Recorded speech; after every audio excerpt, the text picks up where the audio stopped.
Alright, welcome back YouTube. So I'm pretty excited. I am just getting ready to take off on the first annual Northern Colorado Halloween hang. Kind of show you a little bit around here, but over my shoulder has been my gear hanging, I don't know, hammock stand if you will. You guys follow me on hammock forums. I'm Gilly Gilligan. This is the little hammock stand I created. Changing plans, however. I was supposed to be going with a few folks, and it looks like things changed. They're not able to join me, so this here's going to be a solo trip. While I'm out there, I'm planning on doing a little bit of gear test. I've got a underground quilts Zeppelin 20-degree underquilt that I've had out a few times, but nothing, I don't know, quite as extreme as this might be. We have a Wilderness Logics 0-degree top quilt that I'll be testing, and a little bit of other gear. So stick with me. We're going to go pretty much from the lab off to the wild. I'll have a link in the video,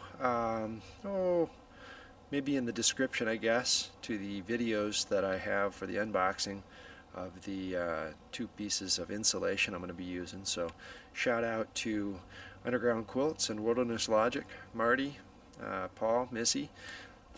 I guess we're going to see how we do. See you on the trail.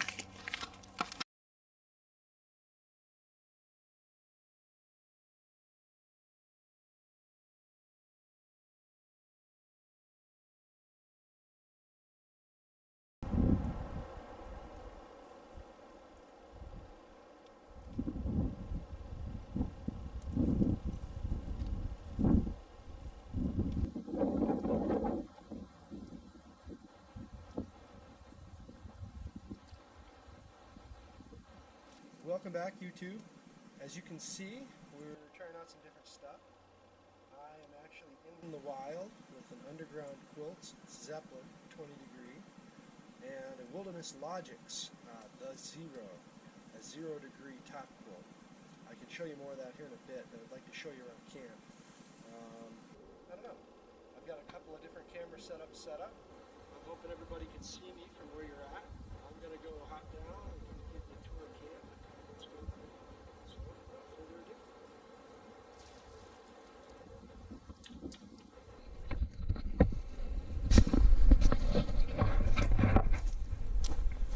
Alright.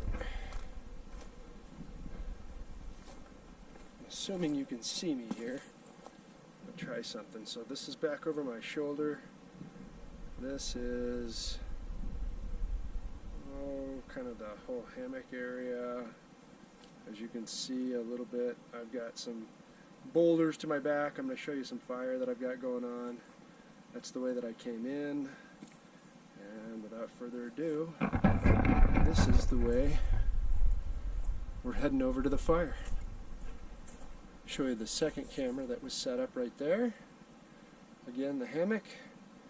Third camera. You guys have first camera view. It's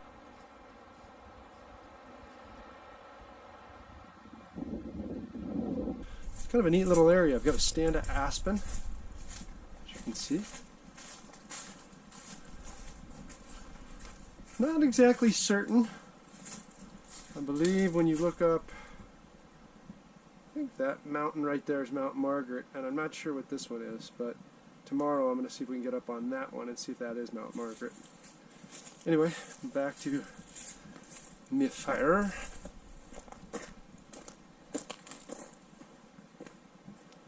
Looks like we got a good one going on here. So give me a sec, I'll turn this off, turn it right back on after we shovel some stuff around. Let's give you a little lay of the land. What do you say? Let's see here. I think that's going to work. So, I believe I'm going to show you a little bit of what the scenery looks like here. Got kind of a big old stand of aspen. So it's a drainage corridor all the way down this. My belief is we're on the back side of Mount Margaret, and directly behind that, if we can go right through that saddle, would be where the trail actually started. So we're walking back towards our camp. These are some just gigantic boulder backdrop things. I'm not sure. Oh, I know the formation, I should say. Sorry. Those are known as batholithic rock formations. But so, we're going to come out of the forest here. We're going to hike back onto camera for 2 of the cameras anyway. Leave the top camera up there. Just going to pick this up, and this one we're just going to come into focus as we walk by. Should be kind of a neat shot. Flip it over.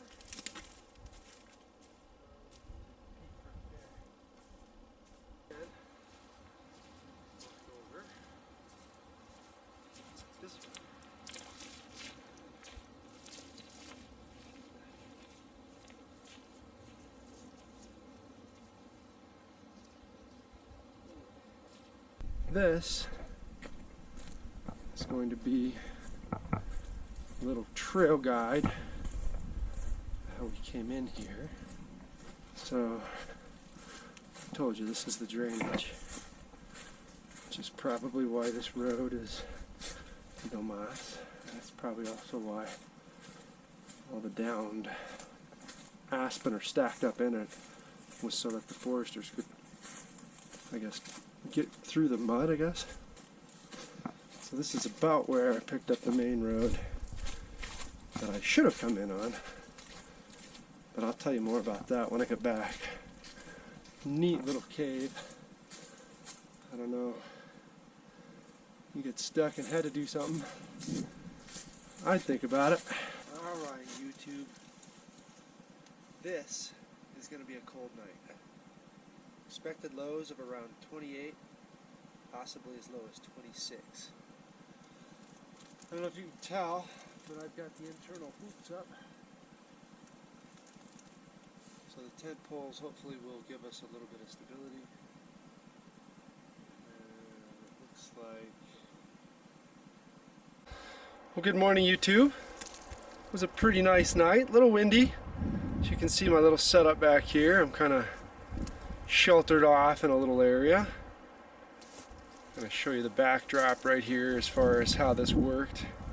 Sorry if I'm spinning this around, but you can see this massive rock outcropping had all my wind from kind of the northeast, more the east I guess than anything else. We had 25 to 30 mile an hour wind gusts last night.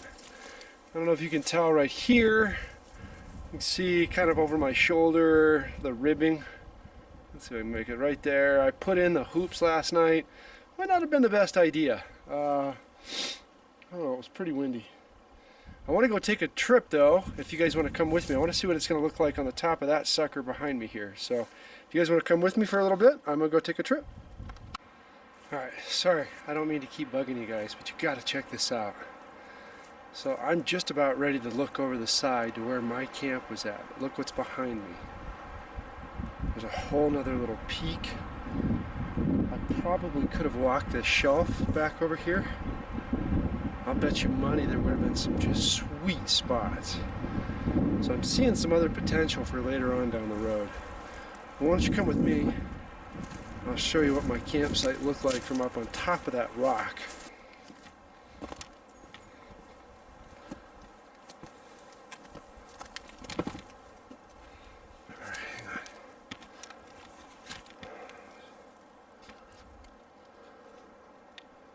Kind of hard to see. That's it, tucked right down there. And this is the next one that I want to see if I can get up on. I don't know if you can see them or hear them, but those are hawks rising on the thermals. Hopefully you can see them up there. Pretty cool. Anyway, that is what I think is Mount Margaret. If you look back down over here,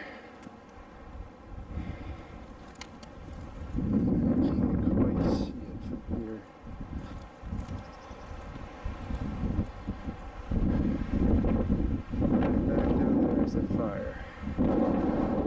There it is. Let's try and see. the valley. Alright, sorry for the wind. This is an opposing view to the shot I showed you of the rocks surrounding us from the day before. That is the campsite right there. That's the trail. That's the big rock, and on the other side is the fire pit. Alright, well, we are off. Let me give you a quick little look around, but we're pretty much done. Camp is cleaned up. As you can see, step back here, these are the two trees I was anchored to. That's the view of that magnificent rock that I showed you earlier.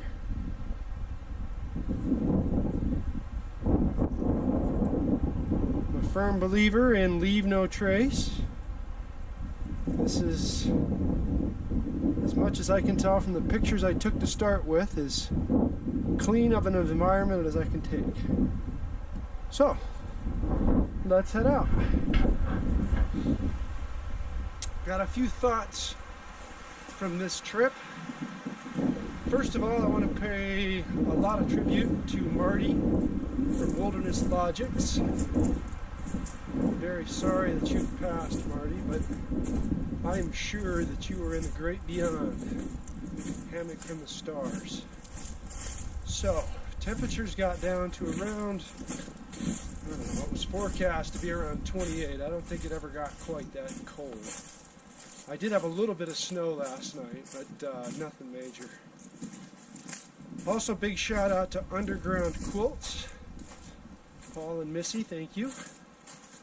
This is kind of the first field outing I've had with my Zeppelin, the 20-degree Zeppelin that I got last year. And it was perfect. I was warm, I was toasty. I usually find in the morning time you tend to be a little bit cold. I think it's that you're kind of lethargic, but it had nothing to do with my insulation. You guys were fantastic. So, thoughts.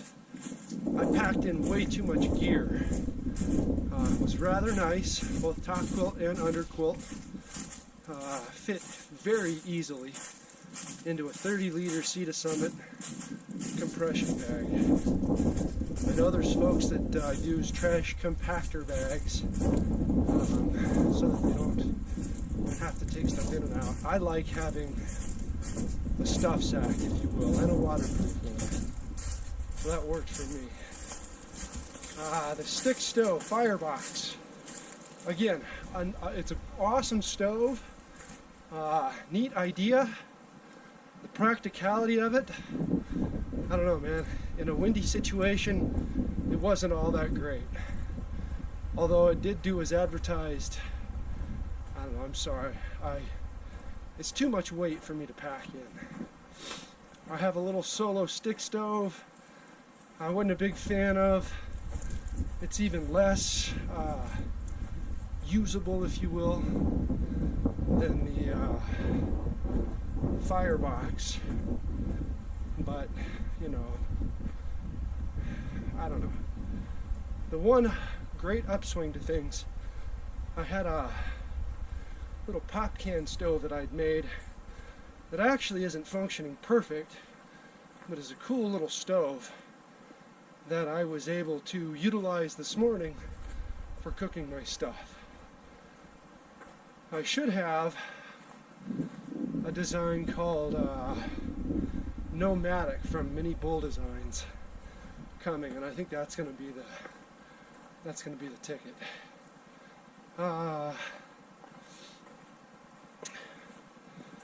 I love bringing back up methods of cooking. You know, I had an open fire that I could cook from. I had 2 stick stoves and some alcohol fuel. And as you could tell, it actually made things pretty productive. I was pretty happy with the way things broke down. I'm going to say over and out for now. I'll talk to you guys later. Check this out. So this sign behind me talks about going up the Frog Pond Trail, East Loop Trail, and then if you look back this way, it talks about just the Frog Pond Trail. This will hook back up with the Mount Margaret Trail closer to where my car is, which is behind Mount Margaret over here.